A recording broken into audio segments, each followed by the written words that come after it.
방송에서 제공하는 투자 정보는 투자 판단에 대한 조언입니다. 방송에서 제공하는 주식의 가치, 가격 상승 및 가격 하락에 대해서는 방송사에서 보장하지 않습니다.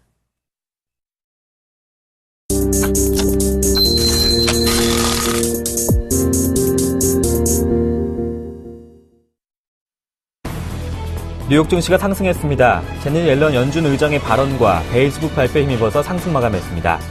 다우지수는 1% 오른 16,424.85를 기록했고 나스닥 지수는 1.29% 상승한 4,086.23을 나타냈습니다. S&P 500 지수는 1.05% 상승한 1,862.31로 거래를 마쳤습니다. 제닛 옐런 미 연준 의장은 미국 경제가 회복되는 동안 기준금리는 상당 기간 낮게 유지될 것이라고 말했습니다. 옐런 의장은 한 연설에서 FRB가 현재의 저금리 기조를 얼마나 더 유지할지는 미국 경제가 FRB 정책의 목표인 완전 고용과 적절한 인플레이션을 달성하느냐에 달려있다며 이 같은 두 가지 목표 달성을 향한 전진이 느리게 나타날수록 현재 연방정책금리 기조는 상당 기간 유지될 것이라고 말했습니다. 미국 경제가 혹한의 여파에서 벗어나 최근 수주 동안 활동적인 모습을 나타냈다고 미 연방준비제도 이사회가 밝혔습니다. 연준은 이날 경기 동향 보고서인 베이지북을 통해 미국의 연준의 12개 지역 중 8개 지역에서 경제가 보통에서 완만한 속도로 성장했다고 발표했습니다. 미국 대형은행인 뱅크 오브 아메리카가 구실 주택담보 판매로 인한 비용 증가로 1분기에 2억 7,600만 달러의 순손실을 기록했다고 밝혔습니다. 구글은 1분기 순이익이 전년 동기 대비 증가했으나 시장 예상을 밑둔 것으로 나타났습니다. 구글은 1분기 순이익이 34억 5천만 달러, 주당 5달러 4센트를 기록했다고 발표했습니다. 유럽 증시가 상승 마감했습니다. 중국의 성장률이 기대 이상을 기록한 데다 기업 실적이 예상보다 호전된 것이 증시 상승을 이끌었습니다. 영국 증시는 0.65% 상승했고 프랑스 증시는 1.39% 올랐습니다. 독일 증시도 1.57% 상승 마감했습니다. 유로존의 인플레이션을 나타내는 지표인 3월 소비자 물가지수 CPI 확정치가 지난 2009년 10월 이후 최저치를 나타냈습니다. 유럽 통계청은 지난달 유로존 CPI가 전년 대비 0.5% 증가했다고 밝혔습니다. 전월에 비해 0.2%포인트 감소한 수치이며 시장 전망치와 지난달 말 발표됐던 예비치와 일치하는 수치입니다.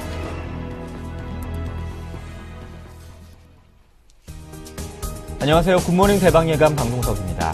뉴욕 증시는 경제지표 개선과 또 중국의 성장 호조에 힘입어서 1%대 상승률을 보였습니다. 여기에 옐런 의장의 발언도 한몫을 했는데요. 옐런 의장은 한 연설에서 고용과 인플레이션이 연준의 목표치에 한참 이달한다면서 현재 제로금리 수준을 상당 기간 유지할 것이라고 밝혔습니다. 또한 새로운 포워드 가이던스는 금리 인상 결정을 한 가지 지표가 아닌 고용과 인플레이션 등 광범위한 정보를 활용하겠다고 설명을 했습니다. 이 발언에 힘입어서 뉴욕 증시 상승 마감했는데요. 자세한 마감 소식 살펴보시겠습니다. 3대 지수가 모두 상승했습니다. 특히 나스닥 지수가 큰 폭으로 올랐는데요. 1.29% 상승한 4,086.23을 나타냈고 다우지수 1% 상승, S&P 500 지수도 1.05% 상승했습니다. 이어서 유럽 증시도 한번 살펴보시겠습니다. 3개국 증시가 모두 올랐죠. 독일 증시가 1.57% 비교적 큰 폭으로 상승했고요. 프랑스 증시가 1.39%, 영국 증시가 0.65% 상승했습니다. 전일 국내 증시는 코스피 지수 나흘째 제자리 걸음을 보인 반면에 코스닥은 5일간 상승하면서 연중 최고치인 565선을 보였습니다. 이렇게 양 증시가 엇갈린 모습을 보였는데요. 어제 승객 470여 명을 태우고 제주도로 향하던 여객선이 침몰하는 사고가 발생했습니다. 지금도 수색 작업이 하고 있다고 하는데요. 한 명이라도 더 구조될 수 있도록 하늘도 바다도 도와줬으면 하는 바람입니다. 4월 17일 굿모닝 대방예감 지금 바로 출발합니다.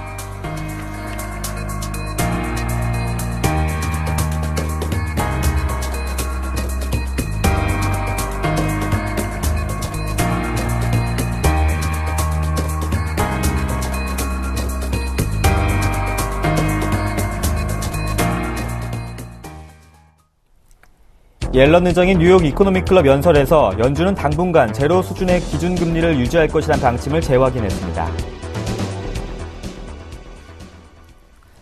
자세한 외신 소식 살펴보시겠습니다. 레이크쇼 인베스터스의 이현민 이사님과 함께합니다. 안녕하십니까? 안녕하십니까? 네, 뉴욕 증시 상승을 이끌었던 옐런 의장의 발언이 나왔습니다. 좀 기다렸던 발언인데요. 그렇습니다. 오늘 뱅크 오브 아메리카는 네. 장 시작 전에 순손실을 기록하면서 좀 인상을 구겼어요. 네. 그렇지만 나중에 나온 여러 구글이라든지 이런 실적 발표 기업들이 그나마 좀 약간 선방을 했고, 가장 이제 든든한 버팀목이 됐던 것은 어제에 이어서 이틀째 연설이 있었는데요. 오늘은 이제 시장과 관련된 친화적인 내용들이 많이 나왔습니다. 네. 그래서 옐런 의장의 이런 발언 내용이 이번 뉴욕 증시, 어제 끝난 뉴욕 증시의 상승에 상당히 도움이 됐다. 이렇게 풀이를 할 수가 있겠습니다. 오늘 3대 지수가 모두 1% 이상 오르는 수치가 나왔고요. 어제 실적 발표 기업들보다는 다소 처지는 기업들이 오늘 많이 발표가 됐습니다. 오늘 IBM이나 뱅크 오브 아메리카, 구글 이런 실적들이 좀 발표가 됐는데요. 예상보다 시장 예상치 눈높이를 조금 못 맞추는 이런 흐름들이 좀 나왔습니다. 계속해서 옐런 의장의 오늘 뉴욕 이코노믹 클럽에서의 연설 보도 자료를 현재 언론 기사를 보시면서 말씀을 드리겠습니다. 오늘 전체적인 그 내용들은 시장의 그 안도감을 불러일으킬 수 있는 이런 내용들로 채워졌습니다. 먼저 제목부터 보시겠는데요. 역시 이제 그 미국의 현재 가격 현재 국면에서의 그 인플레이션율 이런 부분들 역시 좀 약하다라고 얘기를 했고요. 이런 내용들이 현재 그 연준이 가져가고 있는 통화 정책 기조 이런 부분에도 약간의 위험성이 되고 있다. 이렇게 옐런 의장이 밝혔습니다. 이런 내용들은 기존의 옐런 의장의 식견과 유사한 이런 그 흐름이라고 볼 수가 있겠고요. 이번 뉴욕 이코노미 클럽의 연설에서는 자유롭게 토론 분위기, 그 다음에 질문과 답변 이런 부분이 이어지고 있어서 자신의 의중을 비교적 소상하게 이렇게 공개할 수 있는 내용이 많이 펼쳐졌습니다. 우리가 이제 늘 얘기를 들었던 내용들이 여기 쭉 망라가 돼 있는데요. 어제 애틀란타 여는 연설에서는 이 대형은행의 단기 자금 조달 시장에서의 리스크 회피를 위한 자기 자본 확충과 강화된 연준의 정책 기조 이런 부분을 얘기를 했는데요. 이번 뉴욕 이코노미 클럽에서는 현재의 경기 여건에 대해서 어떻게 바라보고 있는지, 그 다음에 현재 6.7%의 실업률 수치와 인플레이션율 2%를 못 미치고 있는 이런 내용들에 대해서 질문들이 대다수가 이런 부분을 이제 지적이 나왔습니다. 이에 대해서 옐런 의장은 현재 2% 목표 수준에 미달하는 이 목표 인플레 수치에 대해서 연준이 그 경기 부양적 기조를 여전히 강화해야 된다라는 입장이 불변하다라고 얘기를 했고요. 현재 고용시장 여건, 연준이 바라보는 수치, 그 평균 수치죠. 6.2에서 5.5 정도, 이 정도 수준을 현재 바라보고 있는데요. 이 정도 수준보다는 현재 1% 이상 고용시장이 여전히 실업률이 높게 발표가 되고 있다. 이렇게 얘기를 했습니다. 이렇게 보면 옐런 의장의 이번 발언은 자신의 식견을 그대로 유지를 했고, 지난번 6개월, 테이퍼링 끝나고 6개월 정도면 금리 인상이 가능할 것이다. 이런 그 내용들은 점점 시장 수면 밑으로 들어가는 이런 흐름이라고 볼 수가 있겠습니다. 네. 또 연준의 경기 판단인 베이지북도 공개가 됐습니다. 혹한의 영향, 이 언급은 많이 사라졌던데요. 그렇습니다. 이번 그 베이지북 언급에서는 그런 내용들이 아주 심대하지 않다. 네. 이렇게 얘기가 됐습니다. 그래서 지난번에 그 베이지북을 통해서 얘기가 됐던 이 일기가 좀 좋지 않은 부분이 경기에 많은 일부 영향이 좀 있는 것 같다라는 내용들은 거의 이제 문구에서 이번에는 이제 드러냈다라고 판단을 할 수가 있겠습니다. 먼저 연준의 보도 자료 화면부터 보시겠는데요. 이제 보시고 있는 부분은 이번 12개 연준의 지역별로 경기 판단 자료인 베이지북이 여기 나와 있습니다. 이 밑에 많은 부분을 워낙 페이지 수가 크기 때문에 먼저 경제 채널에서 요약된 자료부터 보시고 설명을 드리겠습니다. 제목을 통해서도 현재 미국 경기가 혹한과 관련된 경기의 후퇴 국면에서는 리바운드, 다시 본격적인 안정 구도로 현재 회귀하고 있다. 이렇게 얘기가 나왔습니다. 여기 보시면 그 내용을 그대로 한 번 더 여기 이제 한 번 더 강조를 했고요.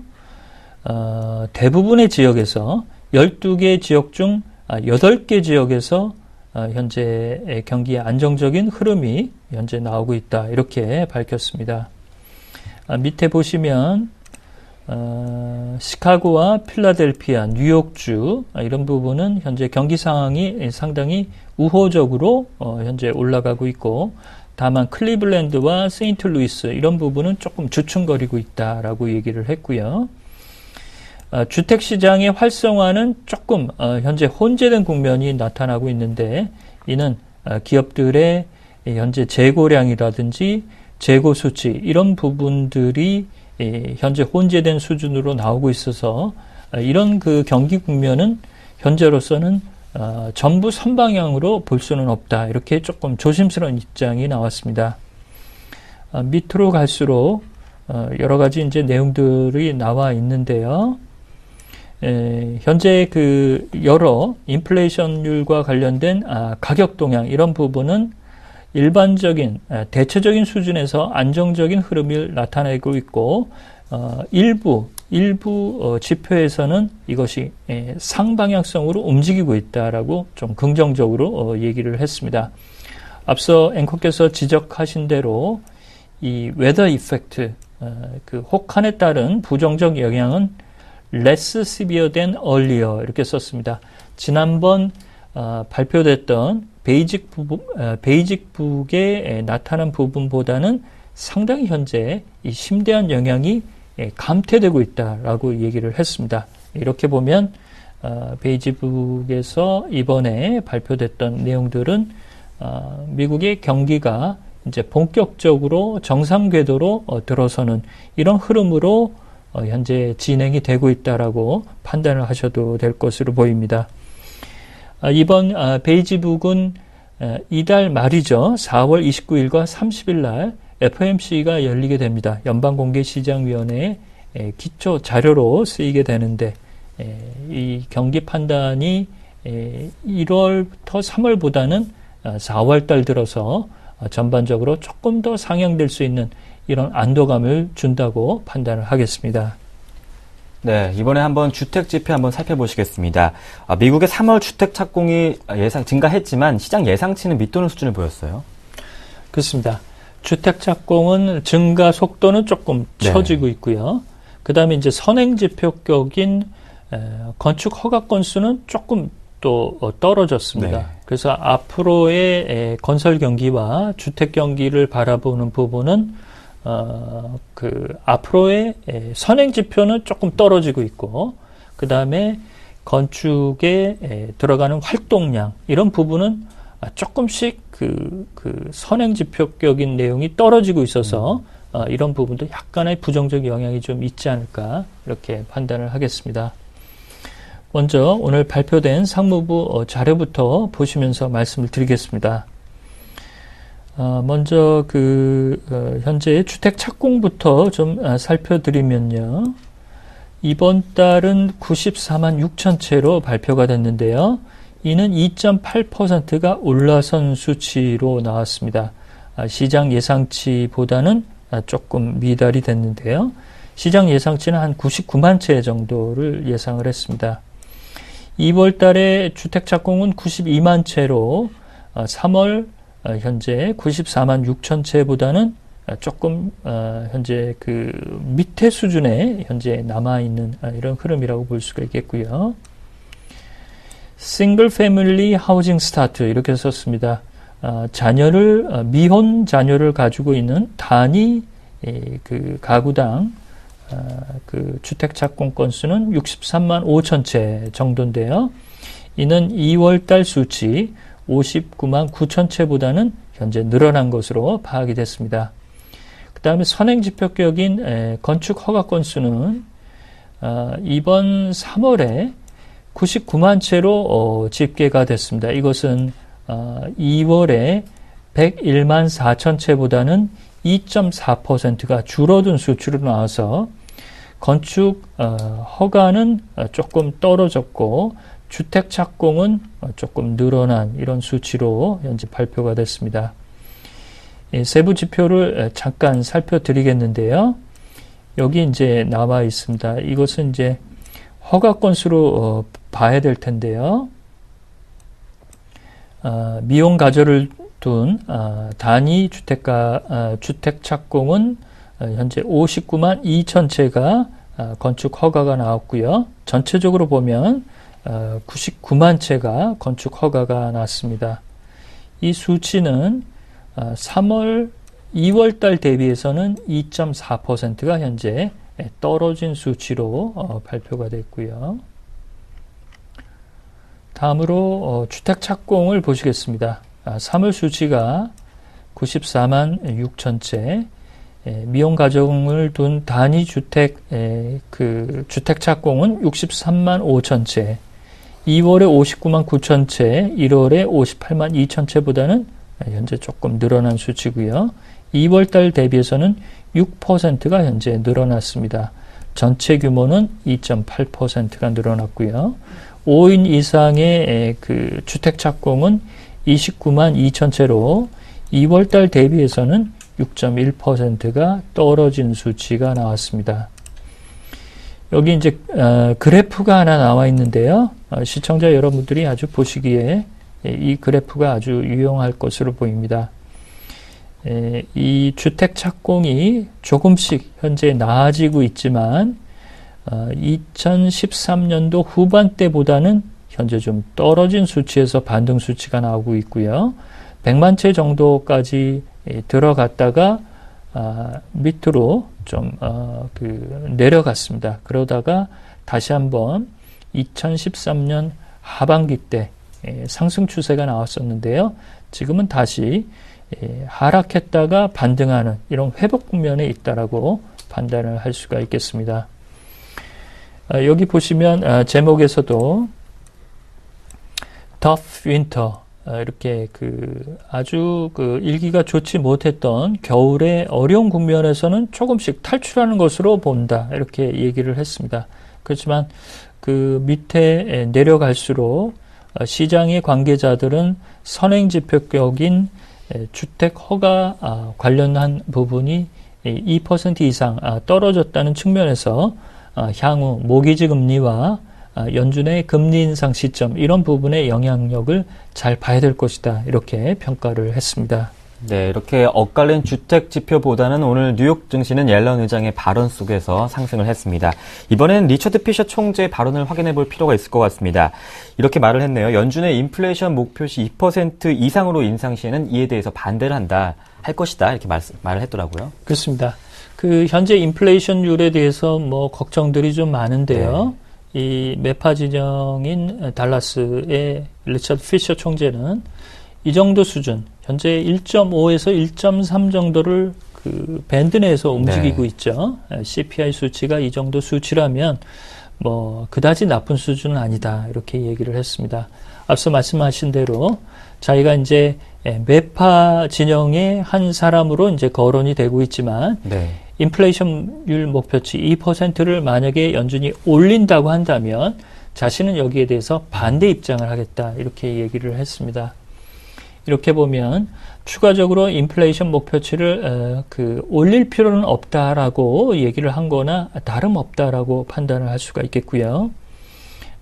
현재 인플레이션 목표치 2%에 조금 미달하고 있지만 이것에 대해서는 비교적 걱정하지 않는 쪽으로 매파 진영에서도 일부 식견들이 현재 튀어나온 것으로 볼 수가 있겠습니다.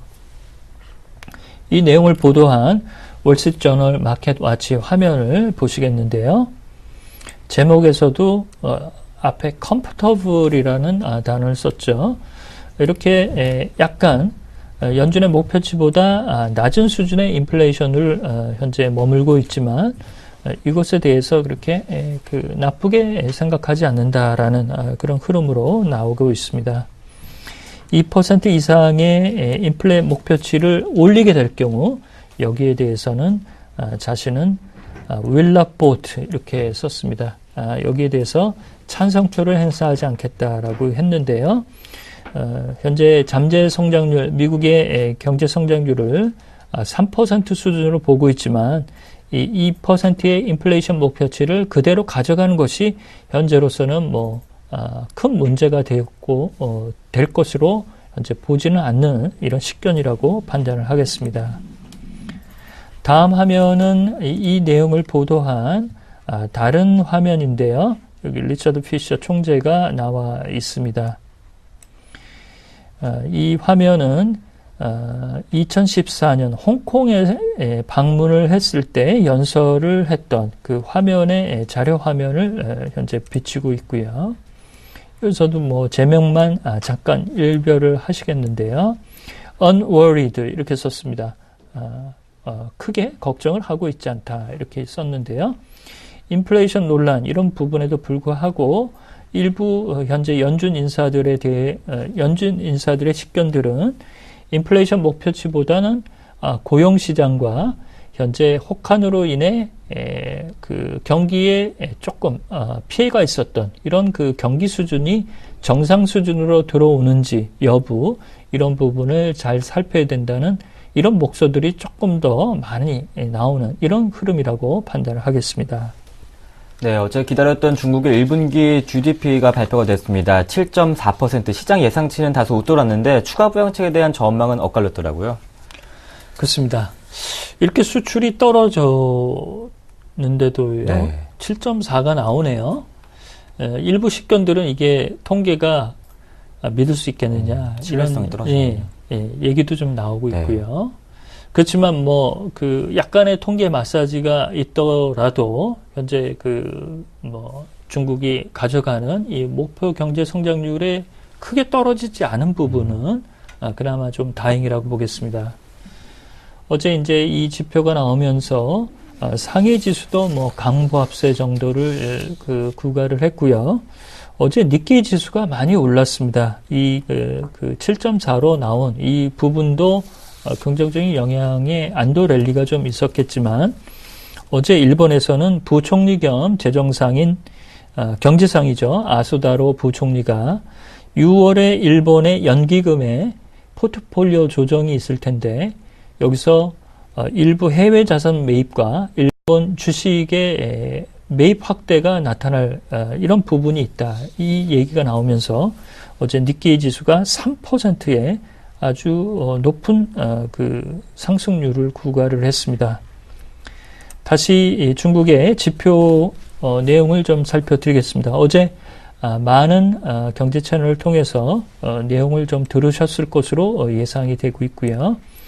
그렇지만 수치로 보면 18개월 내 현재 최저치 수준으로 현재 떨어지고 있고요.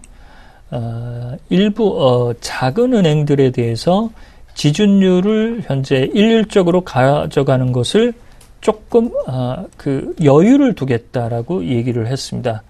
이것이 이제 대형 은행들은 기준을 한 20% 정도 지준율을 부과를 하고 있는데요.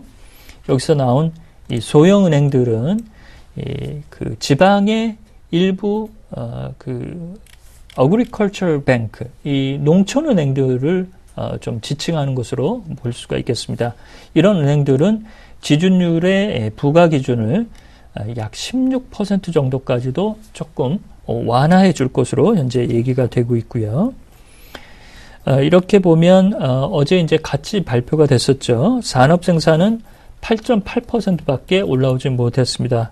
소매 판매만 12.2%로 그나마 좀 이 상치를 간신히 눈높이를 맞추는 수치였고요. 고정자산 투자 1분기 때 17.6%, 이것도 예상치는 조금 미달이 됐습니다. 전반적으로 경제 지표는 현재 나아지고 있지 못하고 있고, 추가적으로 지준율 인하 카드가 나올 것인가, 여기에 대해서도 의견이 좀 분분한 상태입니다. 어제 지표가 GDP가 7.4 밑으로, 만약에 7.2나 7.1 정도로 나왔다면 아마도 상해지수 상승률이 더 높이 나왔을 것으로 판단할 수가 있겠습니다. 이는 지준율 인하 카드가 조금 더 빨리 나올 것이라고 예상을 할 수가 있겠는데요. 아주 애매한 수치로 발표가 됐습니다. 7.4 정도인데요. 현재 스탠다드 차터드의 스테판 그린, 이 이코노미스트는 빠르면 다음 달 중에 약 50bp의 지준율 인하 카드가 나올 수 있을 것이다, 이렇게 얘기를 했습니다. 그렇지만 노무라 증권의 장주웨이 이코노미스트는 단기 유동성 공급은 현재로서는 크게 기대하지 않고 있다, 이렇게 얘기를 했습니다. 이렇게 보면 현재 7.4가 그 지시하는 모양이 약간 애매한 수준이기 때문에 그 시장의 투자 심리도 이런 부분에 파도 타기 양상이 좀 나타나지 않을까, 이렇게 판단을 하겠습니다. 네, 중국의 1분기 GDP에 대해 지표에 대한 해석, 또 이에 대한 중국 당국의 향후 움직임은 계속해서 체크해 봐야겠습니다. 지금까지 레이크쇼 인베스터스의 이현민 이사님과 함께했습니다. 고맙습니다.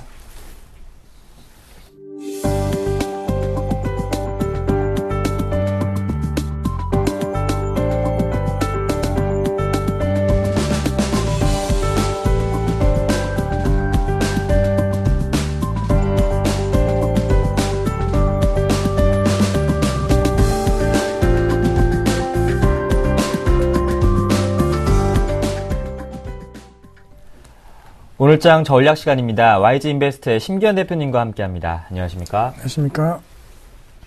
네, 오늘장에 영향 미칠 이슈부터 한번 살펴보시겠습니다.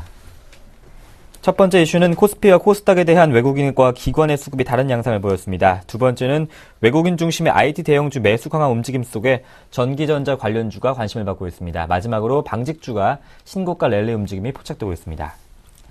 네, 이로 인해서 수급의 변화로 인해서 오늘 코스피는 나흘째 제자리 걸음 보여주고 있고, 코스닥은 반면에 외국인의 매수 속에 5거래일가 상승하면서 연중 최고치를 다시 한번 기록했어요. 네, 우선은 수급적인 측면이 상당히 좀 엇갈린 형태가 좀 강하게 나오고 있는 모습을 보이고 있습니다. 코스피는 외국인들에 대한 매수세, 그리고 코스닥 같은 경우에는 오히려 기관에 대한 매수세가 좀 강하게 들어오면서 지수적인 측면에 있어서는 약간은 코스피는 외국인 중심의 장세 흐름, 그리고 기관 같은 경우에는 코스닥의 중심으로서 약간 서는 모습 보이는데, 왜 이런 일이 나오냐 하면은 약간은 실적에 대한 전망치에 따라서 외국인과 기관이 바라보는 시각이 약간 좀 다르다라는 점을 어느 정도 알 수 있는 대목이지 않을까 라고 정리해 드릴 수가 있겠고, 상대적으로 중소형주에 대한 수급 쏠림 현상이 약간은 강하게 나오고 있는 것이 사실입니다. 지수 같은 경우에는 코스피 2000포인트에 대한 공방이 계속적으로 나오고 있지만은, 코스닥 같은 경우에는 560선 돌파 이후에 재차적인 신고가 랠리 가능성이 계속적으로 언급이 되면서 상대적으로 실적에 대한 개선폭이 좀 클 것으로 예상이 되고 있는 중소형주 쪽으로 수급 쏠림 현상 강하게 나오고 있는 것이 사실이고, 현재 시점 외국인들에 대한 매수세가 좀 들어오고 있다는 거, 사실 환율 상황만 놓고 봤을 때는 약간은 좀 긍정적일 수 있지 않나라고 정리해 드릴 수가 있는 게, 거래소 시장 어제장 같은 경우는 450억 원대의 매수 우위가 들어갔는데, 환율에 대한 하방 경직성 확보 이후에 약간은 상승 추세로 전환되었다는 거, 환소식과 관련된 우려감이 있음에도 어느 정도 매수를 해주고 있다는 것은 그만큼 1분기 저점 형성 이후에 약간의 2분기에 대한 실적 개선세가 외국인 눈에서 약간 시각이 나오고 있는 것으로 판단되고 있기 때문에 전체적인 수급 공방 이루어지고 있지만은 약간 투자 심리 및 수급적인 측면이 약간 호조되고 있는 것은 분명한 사실이다라고 정리를 해드리도록 하겠습니다. 네, IT 대형주에 대해서 외국인의 큰 관심이 커지고 있는데 삼성 갤럭시 S5도 큰 몫을 하고 있죠. 네, 우선은 삼성 갤럭시 S5 생각보다는 좀 판매량이 좀 좋아지고 있다라는 그러한 뉴스가 좀 나오고 있기 때문에 삼성전자에 대한 140만 원대 주가 회복에 대한 가능성도 조금씩 언급되고 있는 사항입니다. 또한 LG그룹 내 IT 기업군들에 대한 상승세가 상당히 눈에 띄는 모습 보였는데 최근에 LG 이노텍을 중심으로 해서 약간은 LED 조명이라든가 뭐 LED 관련된 여러 가지 디스플레이 관련된 산업군들에 대한 수혜를 LG 이노텍이 받을 수 있다는 분석 나오고 있고 LG전자 같은 경우에도 참 힘겹지만은 7만 원대 회복이 어제장 다시 한번 이루어지는 모습 보였습니다. 이 종목 같은 경우에는 7만 원 아래에서 약간은 계속적으로 좀 싸다라는 인식이 강하게 나왔고 이 가격대가 작년 10월, 11월, 12월 계속적으로 좀 고점 라인으로 형성되었던 가격대임에도 불구하고 최근에 매수 거래량이 조금씩 4월달 들어서 늘어나고 있는 모습을 보이고 있기 때문에 갤럭시 S5 효과에 따라서 오히려 반사 이익 기대감이 높아질 수 있다는 거 전체적으로 프리미엄 고가 휴대폰 시장이 다시 한번 성장할 수 있다는 분석 나오고 있기 때문에 가능하다라고 정리해 드릴 수가 있겠고 IT 부품이라든가 IT 업종을 사주고 있는 것이 바로 외국인이라는 거 어제장도 외국인 IT 대형주 중심으로 해서 수급이 좀 개선되는 모습 보였기 때문에 뭐 이런 움직임 보인다라고 한다면은 뭐 2000포인트 이상의 견인력까지는 아니더라도 그래도 나름대로의 낙폭과됐다는 반등 강도가 나올 수 있는 업종으로 부각될 수 있지 않을까라고 정리를 해드리도록 하겠습니다. 네.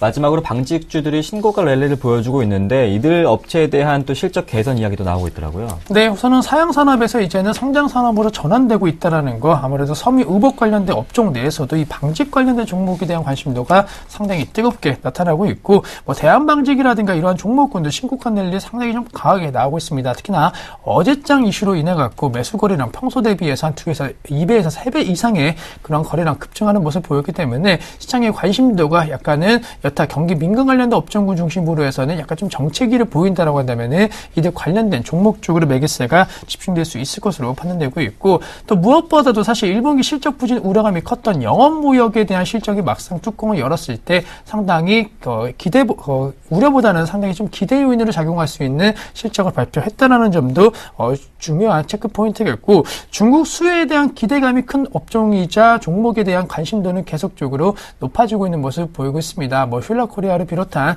베이직 하우스 등 뭐 중국이라든가 미국 법인에 대한 개선 기대감 나오고 있기 때문에 성장주로 변모하는 섬유 의복 관련된 업종군들 최근에 시장 대비 업종 상승률 기록하고 있다는 거 기억해 보실 필요 있지 않을까라고 말씀을 드리도록 하겠습니다. 네, 우선은 중국의 GDP 불확실성은 해소가 됐고 또 뉴욕 증시 상승한 가운데서 코스피 지수 계속 답답한 흐름 보여주고 있습니다. 비교적 코스닥이 견조 흐름 나타내고 있는데요. 오늘 장 어떻게 대응해 볼까요? 네, 우선은 중국 GDP에 대한 불확실성은 해소가 되었다. 뭐 사실은 좋고 나쁘고를 떠나서 어쨌든 불확실성이 해소되었다는 것 자체만으로도 관망 심리가 약간은 약화될 가능성 높을 것으로 판단되고 있기 때문에 본격적인 흐름은 아니지만은 그래도 시장의 방향성을 찾아가려고 하는 노력들은 계속적으로 나올 수 있다라고 말씀드릴 수가 있겠습니다. 있고 아무래도 실적 시즌이다 보니까 실적에 따른 종목 흐름이 상당히 좀 차별화되고 있는 모습 보이고 있습니다. 1분기 실적 부진이 예상되고 있는 종목 같은 경우에는 그대로 하락세 보이고 있다. 최근에 뭐 호텔신라라든가 이마트 같은 종목군들이 실적 부진 우려가 나왔을 때 하락세 보였다라는 거 대형주에 있어서도 지금 시점 상승이라든가 하락의 방향성은 실적이 좌지우지하고 있다라고 말씀드리는데 이들 가운데 있어서도 해외 진출과 관련된 해외 법인과 관련된 실적 개선이 기대되고 있는 업종 같은 경우에는 지속적인 상승 랠리가 종목 흐름에서 눈에 띄는 모습을 보였습니다. 따라서 국내 시장 같은 경우에는 이미 약간은 실적에 대한 개선폭이 나오더라도 주가에 반영되었다는 측면 이제는 눈을 해외로 완전히 돌리고 있다는 거 생각해 보실 필요가 있겠고 실적 부진에 대한 종목은 단계적으로 수급 악화 가능성이 계속적으로 있다는 거 1분기가 저점이다라는 분석만 나와준다라고 한다면 오히려 턴어라운드 가능성도 있겠지만은 무조건적으로 이들 관련된 종목에 대한 턴어라운드를 생각하기에는 약간 힘이 붙인다라는 거 지금은 실적이 좋아지고 그것도 좋아지고 있는 확인되고 있는 종목 쪽으로만 일부 자금들이 쏠리면서 나오고 있기 때문에 그러한 점을 체크를 하시면서 전략을 세워야지만이 지금 시점 지수 공방에 따른 약간 지루한 장세의 흐름이지만은 손실을 보지 않고 수익을 낼 수 있는 전략이 되지 않을까라고 말씀을 드리도록 하겠습니다. 네, 코스피 답답한 흐름 보여주고 있는데 이 가운데서도 실적이 좋은 종목들을 골라내서 대응해보자는 전략까지 한번 들어봤습니다. YG인베스트의 심기현 대표님과 함께했습니다. 고맙습니다.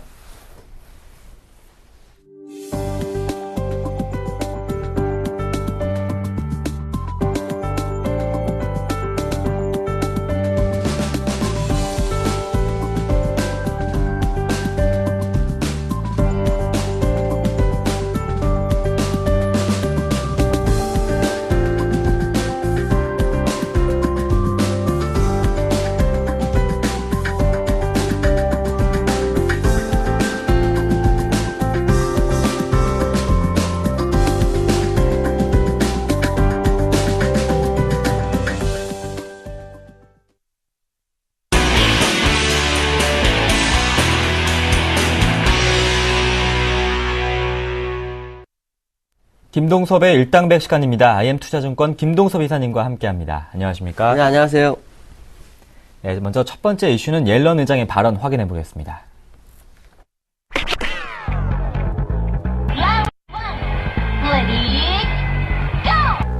옐런 미 연준 의장이 당분간 제로 수준의 기준금리를 유지할 것이라는 방침을 재확인했습니다.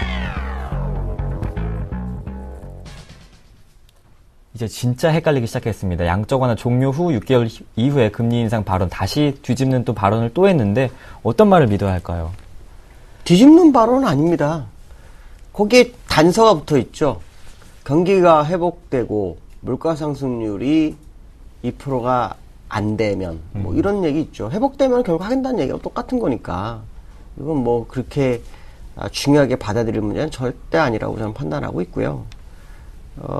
지금 그 옐런이 그 엎질러진 물 지금 주워 담으려고 정말 노력을 많이 하고 있거든요. 그렇지만 지금 구체적인 그 선제 안내도 내보내지 않았기 때문에 도대체 뭘 보고 해결하냐는지는 이해할 수가 없고요. 다만 옐런이 그 지난번에 말실수한 거 이거를 절대 잊지 말자라고 꼭 얘기하고 싶습니다. 저는 그게 아마 맞을 확률이 높습니다. 맞을 확률이 높지만 그래도 일단은 시장에 대해서만큼은 좋게 얘기해야 된다라고 좀 판단하고 있고요. 그것이 이제 경제가 회복된다면 그때 시점에서 금리 인상, 물가 상승률이 우리가 목표치에 이루어지지 못한다면 초저금리를 유지한다. 그게 그 말이거든 결국. 그 물가 상승률이 빨리 올라가면 뭐 빠르게 하겠다는 얘기하고 똑같은 거니까 장기가 오래가 된다. 이거는 결국 물가 목표치를 이루지 못했을 경우에 대한 얘기니까요. 물가 상승률 역시 봐야 한다는 얘기죠. 근데 이 선제 관내에 대해서 실업률을 빼고 고용, 완전 고용이라든가 이런 걸 좀 확실히 구체적인 얘기를 해줄 줄 알았는데 그렇지 않고 이제 물가 목표치로 가네요. 이게 지금 상당히 좀 부담스럽습니다. 왜냐하면 물가라는 것은 한번 오르기 시작하면 또 걷잡을 수 없는 게 또 물가거든요. 그러니까 이 부분에 대해서 시장에 느낄 수 있는 정확한 방향성을 좀 제공했으면 좋겠다라고 생각할 수 있고요. 자넷 옐런이 이런 부분들 이제 엎질러진 물을 다시 주워 담는 것도 있겠지만 사실은 이번에 그 FOMC 의원들 중에서 공석이 상당히 많죠. 그 공석들이 비둘기로 채워질 수도 있는 그런 상황이 지금 나오고 있거든요. 왜냐하면 이 공석을 자리를 비운 사람들이 다 매파입니다. 매파들이 떠나가고 있는 상황이기 때문에 그렇다면 비둘기로 채워진다면 자넷 옐런이 어떤 비둘기로서 원래 비둘기로서 그 역할을 다 할 수도 있지 않을까라는 생각도 사실 일부 열고 좀 생각을 하고 있지만 어쨌든 자넷 옐런의 어떤 그 향후 시장의 방향성에 대해서 다시 완화적 기조로 갔다는 것은 그렇게 나쁜 것만 아닙니다. 그렇지만 우리는 처음에 얘기했던 것을 기준점으로 시장이 더 저금리가 늘어날 것인지 아니면 그 시점에서 시작할 건지 여기에 포인트를 맞춰서 시장 대응을 하셔야 될 것 같고요. 옐런의 어떤 그 발언을 100% 믿지 말라고 말씀드리는 것은 우리가 치중 진담이란 말이 있습니다. 술 취한 사람 진담을 얘기하고요. 오해 속에 진실이 있다. 제가 지난번에 한번 이런 얘기를 했었죠. 이 말은 무슨 말이냐면 자기 실수 속에 항상 보면은 그게 진실인 경우가 굉장히 많았습니다. 그러니까 사람들 관계도 그렇고요. 세상사도 그렇다 그런다면 지금 연막작전 치는 거에 일환인지 아닌지 좀 확인해야 됩니다. 이게 진짜라면 구체적인 선제 안내를 내보내야 됩니다. 물가 상승률 이런 게 아니라 완전 고용에 대한 부분, 특히 구직 포기자를 포함한 실업률 뭐 이런 걸 좀 정확하게 내보내줘야 이걸 100% 믿는 거죠. 그렇지 않은 상태에서 물가 상승률 하나만 가지고 간다? 이건 정말 위험한 발상입니다. 예, 연준이 또 한 번의 실수를 할 수도 있다는 부분이기 때문에 제가 100% 믿지 말라고 하는 이유도 바로 이 부분이라는 거죠. 그러니까 구체적인 내용을 확실히 돌아오는 FOMC에서 제시해 주는지 이걸 보고 옐런의 발언의 신빙성을 믿어가는 것이 더 현명하지 않을까라고 판단하고 있습니다. 구체적인 선제 안내 없는 옐런 의장의 발언 조금 더 신중하게 해석할 필요가 있을 것 같습니다. 계속해서 두 번째 라운드가 이어집니다.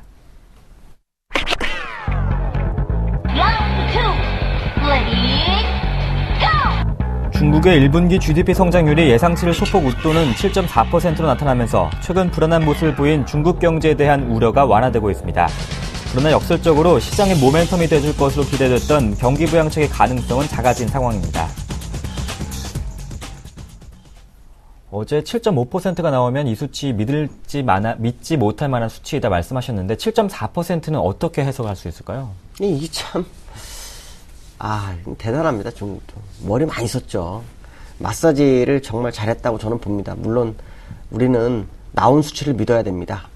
그것이 이제 투자의 기본 원칙이기 때문에 어쩔 수 없이 믿어야 되는 거고, 다만 중국의 생각을 한번 본다면 경제 성장률이 7.5%가 목표치죠. 근데 1월, 2월에 3월까지 사실 그 지표가 굉장히 좋지 않았기 때문에 7.5%는 힘들다는 것을 중국 정부도 다 압니다. 근데 시장에서 예상했던 것이 7.2%에서 7.3 사이였거든요. 그러면 만약에 7.1이나 7.3을 주게 되면 시장의 불확실성이 굉장히 커져. 중국이 잘못하면 7% 밑으로 깨지는 거 아닌가? 불확실성이 커지고. 그렇지만 이면적으로는 경기 부양 기대감 뭐 이렇게 생각할 수 있는 부분이 있죠. 그러니까 중국으로서 고민을 많이 했죠. 그러니까 결국 7.7은 안 되겠고 7.5도 이렇다라고 한다면 아무도 안 믿을 거고 7.1, 7.3은 위험하고 남아있는 숫자가 딱 하나 남았죠. 그게 7.4입니다. 참 생각을 많이 했던 것 같습니다. 어쨌든 뭐 그렇지만 우리는 이거 거짓말이야 하고 거기에 반대 행동을 해서는 안 되죠. 7.4다? 그러면 일단 중국 정부가 적당하게 시장을 잘 이루고 있구나. 또 지난번에 미니 경기 부양이라든가 미세 조정이 시장에 영향을 미치구나. 이렇게 해석할 수밖에 없는 거로 봐야 될 것 같고요. 일단 그 시장의 경기 부양에 대한 기대감이 일단 사그러들었기 때문에 사실은 시장이 급락을 해도 할 말이 없는 그런 상황이었는데도 불구하고 중국도 그러고 아시아도 그러고 미국도 유럽도 다 올랐습니다. 그럼 우리가 여기서 생각해야 될 게 뭘까? 시장에서는 이 중국에 대한 기대감도 있었지만 중국 경기가 살아나는 거에 대한 기대감도 있다라는 거. 시장이 상승 중일 때는 모든 것을 좋게 해석하는 경향이 있는데 지금 딱 고상에 걸려들었구나 생각한다면 지금 그 일각에서는 뭐 미국이 공포스러운 하락이 있을 거다 이런 것들을 믿기는 좀 어려운 상황이 됐다.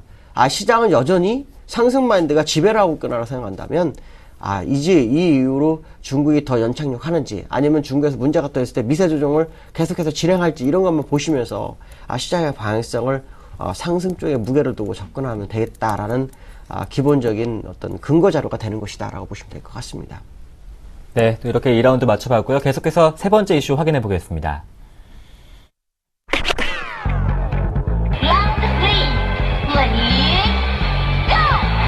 역대 최고 펀드 매니저 중 한 명으로 꼽히는 마크 모비우스 플랭클린 템플턴 신흥시장그룹 회장은 한국 증시에 대해 올해 박스권을 뚫어 2100까지 갈 듯하다고 견해를 밝혔습니다. 2016년, 17년에는 2300까지 갈 것이다 이렇게 예견을 했는데 김동석 이사님께서는 올해 말 코스피 어디까지 봤었죠? 저는 13개월 상승을 보고 있기 때문에요. 네. 2017년이 아니라 2015년 초 정도 가야 된다. 그때쯤이 나와야 된다라고 보는 사람이 네. 한 명이고요. 물론 이것은 사견입니다. 이게 100% 다 맞출 수는 없는 거고요. 다만 제가 그때 IMF 때 외국인이 장기간 매수하고 난 다음에 4개월 조정 주고 13개월 상승했던 패턴이 너무 똑같다. 그렇기 때문에 지금 만약 상승하면 13개월 상승했을 때 내년 3월 정도야 큰 목표치로 가 있어야 한다고 보는데요. 일단 마크 모비우스 생각처럼 이제 상승에 대한 부분은 전체적인 추세로 본다면은 저는 이제 거의 생각이 좀 비슷한 거고요. 다만 목표치가 너무 멀리 가 있다라는 거고 목표치가 되게 낮다라는 거. 목표치 이루는 시즌이 너무 멀고 그다음에 목표치가 굉장히 낮다라는 것이 좀 차이점이죠. 그 마크 모비우스가 얘기하는 것은 뭐냐? 우리나라가 통일이 됐을 때의 불안감, 그러니까 통일 비용이 많이 들어서 독일처럼 문제가 될 거. 이게 이제 불안한 거지만 그래도 시장은 상당히 견조하고 선진국 대비로 이 퍼라든가 퍼가 지금 선진국 14배 정도 된다고 하죠. 근데 우리나라나 뭐 아시아 10배 미만이고 PBR 같은 경우 우리 같은 경우 1에서 약간 오르는 그런 정도밖에 안 되기 때문에 상당히 저평가됐다라고 얘기를 하는 것 같습니다. 제가 볼 때도 아시아 시장은 상당히 저평가되어 있다라고 봐야 될 것 같고요. 그가 얘기하는 건 2100포인트가 올해 안에 될 것이냐라고 본다면 저는 그냥 2100포인트는 지나가는 길목 정도밖에 보지 않기 때문에요. 약간 목표치가 좀 다르다라고 보시면 될 것 같고요. 지금 그 우리나라 시장에 대해서 좀 걱정하는 게 이제 뭐냐면은 이 고배당주가 없다라는 걸 굉장히 좀 강조를 하더라고요. 배당이 굉장히 약하다라는 건데 사실은 배당을 많이 하기가 좀 어렵죠. 성장을 하는 과정에 있으면 배당을 많이 하지 못합니다. 그러니까 그 부분을 좀 생각을 해봐야 되는 거고 이런 부분들을 본다 그러면 사실은 우리나라 시장에 대해서 그렇게 뭐 여러 가지로 생각하는 부분이 약간 좀 차이점이 있는 부분은 있습니다. 그러나 주가는 상당히 갈 거에 대해서는 이제 동의하는 부분이고요. 어쨌든 이 마크 모비스는 원래 그 신흥시장에 관심이 많은 사람이었기 때문에 신흥시장에 대해서만큼 이 사람만큼 많이 아는 사람이 별로 없다라고 보시면 그의 예견이 맞을 확률이 굉장히 높지 않을까라는 생각이 좀 들고 있습니다. 네, 또 긍정적으로 상승할 것이라는 부분에 대해서는 동의해 주셨습니다. 뉴욕 증시 상승을 했고 하지만 국내 증시는 답답한 흐름 보여주고 있습니다. 기관이 도대체 돌아오지 않는데 오늘 장 전략 어떻게 세워볼까요? 오늘 같은 경우는 뭐 재차 상승 가능성이 상당히 높다고 봐야 되겠죠. 외국인들의 매수세, 기관들의 매도세가 팽팽히 싸움을 하고 있는데 기관들의 매도는 박스권 상단 물량이 펀드 물량이 나오는 과정으로 보시면 될 것 같습니다. 그게 나와야 사실은 매물 공백이 확 비어버리면서 주가가 올라가는 거거든요. 그러니까 이런 부분들 계산한다면 지금의 조정은 차라리 잘 된 것이다라고 보시면 될 것 같고요. 다만 미국과 우리나라가 청개구리장이 돼가지고 그런데 어느 순간인가 커플링이 됩니다. 그러니까 지금은 이제 약간 청개구리장의 모습을 보이고 있지만 이제는 이제 그때가 지나가는 그런 상황이 아닐까라는 생각을 한번 해봐야 될 것 같고요.